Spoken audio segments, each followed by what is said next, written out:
Point Break. This is the United States National Guard. There are safe zones in your area. As per the National Pandemic Act and UN Red Acre Initiative, hold until the area is clear. You will earn extraction to safety. Do your part. We are on our way. Out. Hey everybody, how's it going? A spooky cry away here today with a Halloween themed video. I want to go ahead and quickly apologize for not making any content for a couple of weeks. Life has been super busy.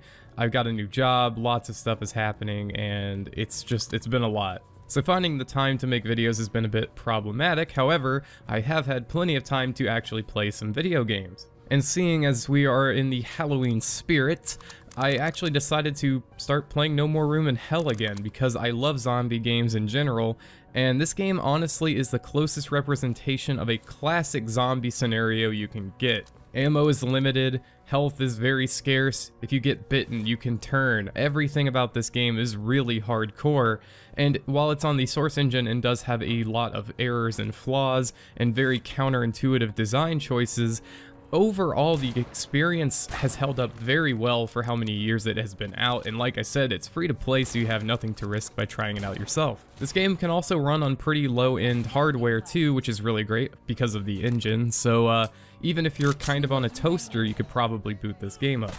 You'll be seeing in the gameplay today, I am running the Halloween Monster Mash mod by Demo.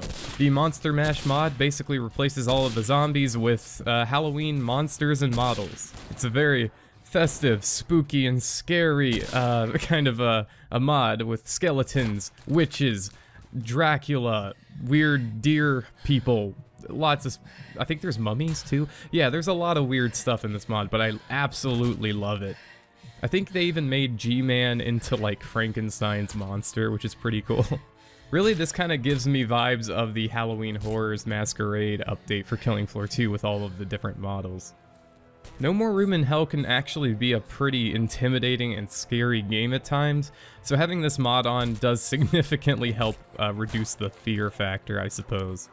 But like I was saying earlier, this game can still be like intense and almost scary to this day because it really does nail a cooperative survival horror vibe. Oh my god, what an original concept looking at Killing Floor. But really, like, this is kind of what I wanted Killing Floor 2 to be more like in a way. Not, you know, not exactly like this, not with the slow shambling zombies, but I guess I've always wanted Killing Floor 2 to be more focused on more of a realistic feel to the game. Like, I like the way it is now, don't get me wrong, but I mean, I guess this isn't really like a fair comparison to make because KF2 is really nothing like No More Room in Hell.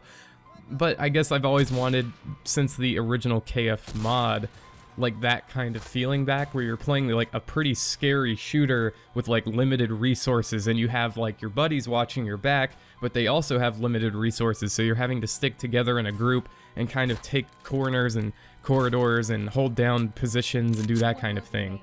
And this game really does nail that kind of cooperative action where everybody is reliant on each other, as you not only have to share your resources between each other, like dropping health packs for teammates and giving them the proper ammunition for their firearms, but then also you can be turned into a zombie, or you could be turning into a zombie after being bitten, and your teammates actually have to shoot you to put you down so you don't get back up.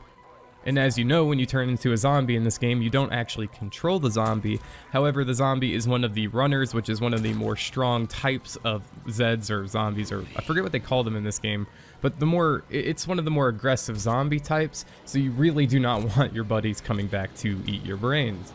And one of the main reasons I really did want to recover No More Room in Hell is because it's just recently received its update 1.10. So the update came out on October the 3rd, and it actually introduced the Steam Workshop, as I mentioned before, with how you have custom mods, maps, add-ons, things like that.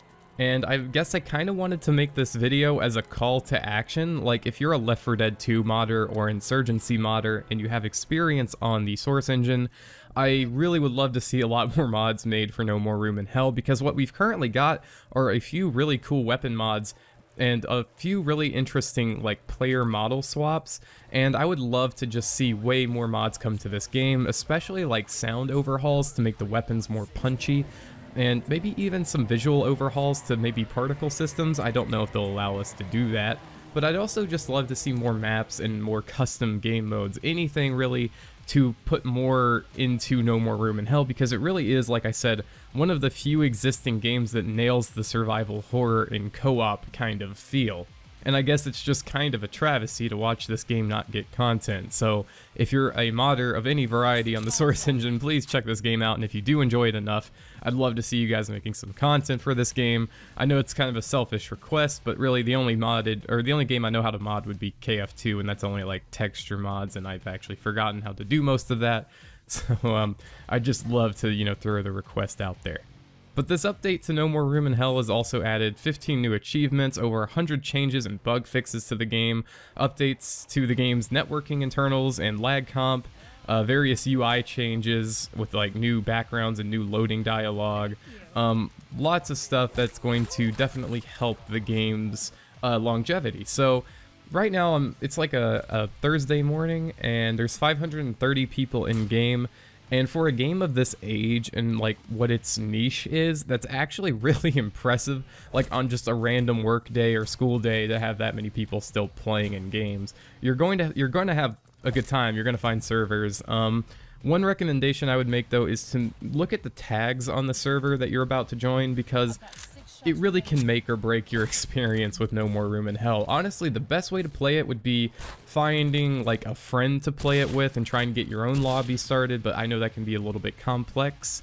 But if you're going to join a lobby, try to find one that's either the objective or survival mode that doesn't have unlimited ammo, and maybe find one that has respawns, but even that isn't exactly part of the base game, so it can be a little bit game breaking at times. Honestly, just try to look for the most vanilla servers possible to learn the game on, and I guess try to find people that are actually speaking your language, because there's a lot of international people playing this. So if English is your first language, like it's for me, you're probably, first and only language really, you're probably going to have a little bit of a hard time at first, because you might run into a lot of people who don't speak your language, and it's going to be really tricky to actually like learn the game. So maybe I can just run down a few basics for you guys. So basically, if you ever get hit and you see blood coming out, use a bandage. You can hold down 2 on the keyboard by default, and I believe that pulls up one of the 2 different like weapon wheels you have.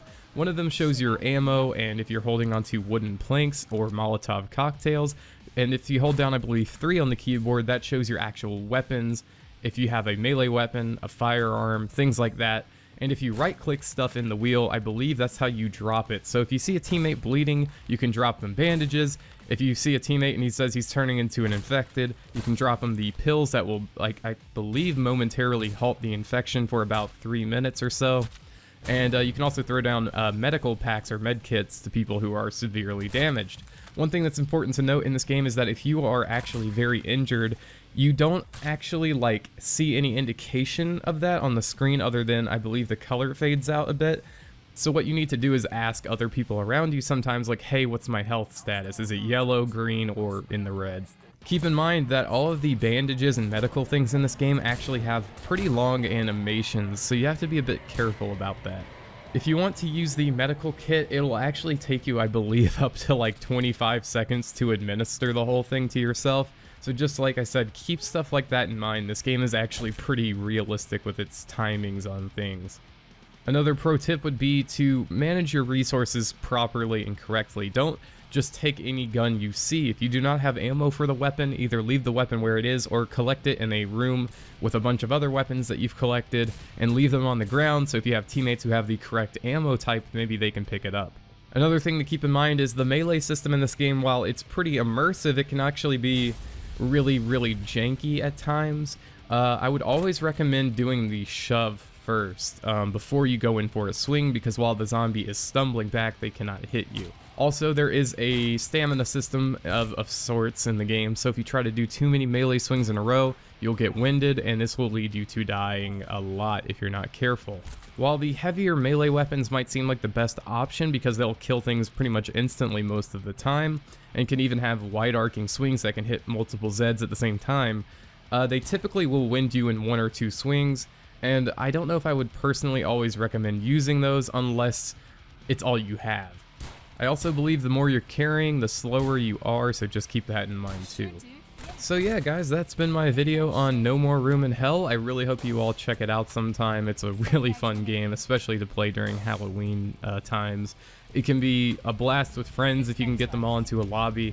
And yes, it can be a bit frustrating at times too. This game is not going to play around, but it's one of the few games that will give you that horror experience vibe and that survival game vibe and that cooperative survival horror shooter vibe that I guess hasn't really been around for a long time. So do check this game out if you get the opportunity to.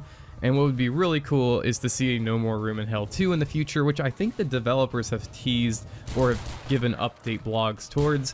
I don't know if it's actually happening or not, but I think there are dev blogs saying that a No More Room in Hell 2 is being developed. So who knows when that will be, but if it does happen and it's good, I will definitely be checking it out, so stay tuned for stuff like that. Alright everyone, have a spooky, scary Halloween, and I'll see you next time. Peace out.